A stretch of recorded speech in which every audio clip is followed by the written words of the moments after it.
جو دو گے وہی لوٹ کے آئے گا، چاہے عزت ہو یا دھوکہ۔ کچھ لوگوں کے لیے مصروف زندگی سے ٹائم نکالنا پڑتا ہے، اور کچھ لوگوں کو دل سے نکالنے کے لیے زندگی کو مصروف کرنا پڑتا ہے۔ ضروری نہیں کچھ توڑنے کے لیے پتھر ہی اٹھاؤ، بس لہجہ بدل کر بولنے سے بھی دل ٹوٹ جایا کرتے ہیں۔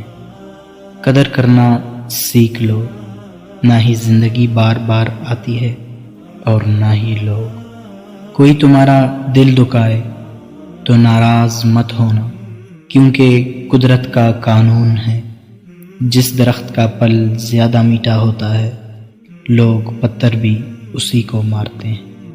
جب کوئی مسلسل کیل کی طرح چبھنے لگے تو ہتھوڑی بن جاؤ اور ٹوک دو اسے۔